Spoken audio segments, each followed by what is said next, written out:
दोस्तों, पिछले वीडियो में समुद्र के कुछ प्रश्न के बारे में जाने और इस वीडियो में हम जानेंगे कि समुद्र में दिशाओं का पता कैसे लगाया जाता है। क्या समुद्र में भी नदियां बहती है? समुद्र में ज्वार क्यों आते हैं? तो दोस्तों, आइए अब जानते हैं कि समुद्र में दिशाओं का पता कैसे लगाया जाता है। दोस्तों, आरंभ से समुद्र में दिशा का पता लगाने के लिए सूर्यों और तारों का सहारा लिया जाता था। बाद में प्राकृतिक मैग्नेटिक को दिशा जानने के लिए प्रयोग किया गया।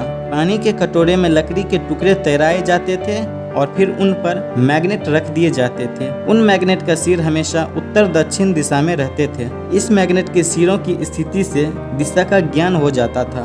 बाद में लोहे के मैग्नेट का प्रयोग किया जाने लगा। आजकल दिशा सूचक में अधातु की छोटी सी डिबिया होती है जिसके ऊपर मोटे कागज का एक वृत्ताकार टुकड़ा लगा रहता है। इस पर लंबवत दिशा में 4 हिस्से अंकित कर दिए जाते हैं। वृत्त के केंद्र पर धुरी के साथ क्षैतिज दिशाओं में एक मैग्नेट लटका दिया जाता है।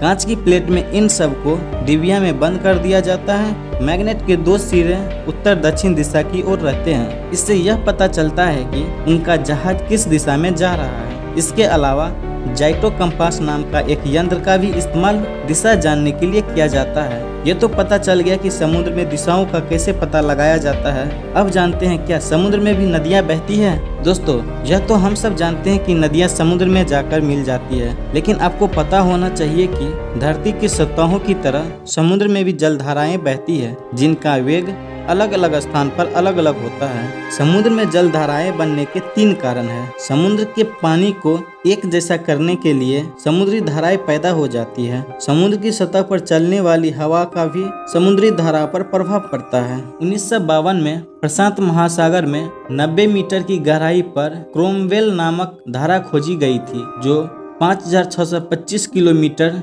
लंबी और 400 किलोमीटर चौड़ी थी। यह भूमंडल रेखा के साथ साथ पूर्व की दिशा में बहती है।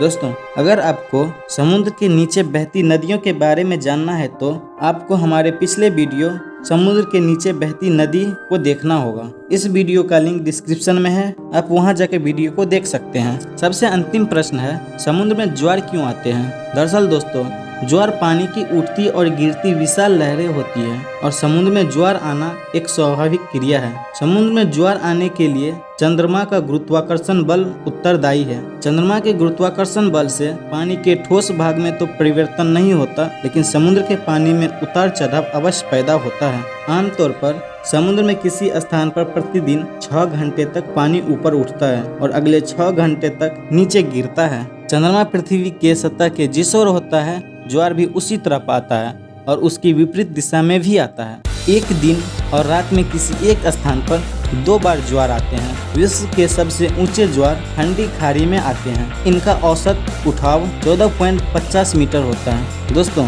आपको इस वीडियो का कौन सा रहस्य बहुत ज़्यादा अच्छा लगा, कमेंट जरूर कीजिएगा और ऐसे इंटरेस्टिंग वीडियो के लिए लाइक, शेयर और सब्सक्राइब कीजिएगा।